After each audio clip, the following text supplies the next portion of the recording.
ચલો આજથી આપણે સકલા રથ ચાલુ કરીએ.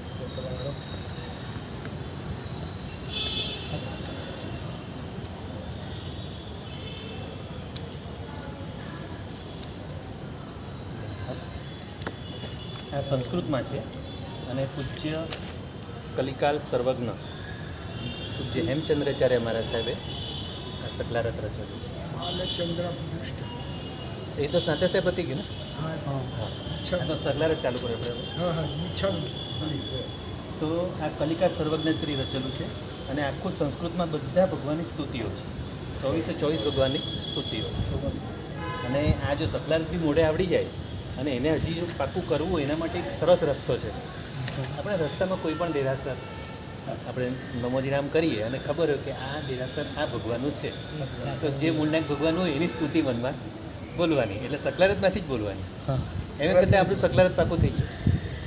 એકવાર પાકું કર્યું હોય પછી પાછું રિવિઝન માટે બી જો રિવિઝન ના કરતા ભૂલી જવાય. તો આપણે સુરતમાં તો કેટલા દેરાસરો છે જ્યાંથી જે ગલીએ ગલીએ બરાબર જ્યાંથી પસાર થઈએ માનો કે અહીંયા સંકેશ્વર દેરાસર તો હવે કમેટી ધરણેન્દ્ર છે. પછી કોઈ મહાવીર સ્વામી ભગવાન આપણે આ ચોકસીવાડીથી આગળ ગયા મહાવીર સ્વામી તો શ્રીમંત વીર ના થાય.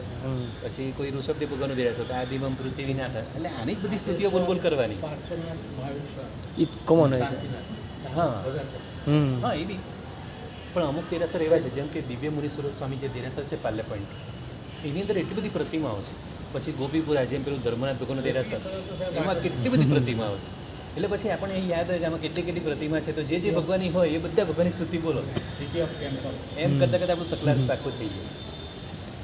એટલે આ પાકું કરવાની એક ટેકનિક કે આપણે પાકું કરવું હોય તો રસ્તામાં જે દેરાસર દેખાય એમાં જે મૂળનાયક હોય મૂળનાયક સિવાય પણ બીજા બધા ભગવાન યાદ આવે બધાની સ્તુતિ બોલવાની. એમ કરતાં આપણું પાકું.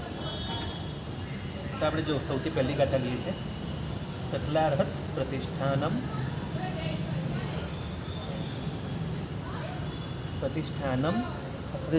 પછી લેવાય છે પ્રતિષ્ઠાનમ અધિષ્ઠાનમ આમ શબ્દ છે તો ખરેખર એનું સંધિ છૂટી પડશે એટલે પ્રતિષ્ઠાનમ પછી અધિષ્ઠાનમ અને શિવશ્રી વસ્ત્ર ઈશાન માર્હંત્યમ પ્રણિદધ્મહે.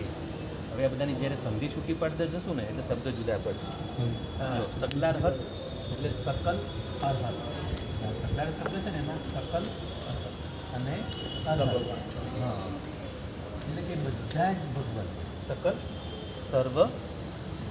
સર્વને પૂજવાને યોગ્યના અર્હત. અર્હત એટલે પૂજાને યોગ્ય. બધાને સકલ એટલે બધા જીવોને પૂજવાને યોગ્ય. અર્હત એટલે પૂજવાને યોગ્ય અને સકલ એટલે સર્વને.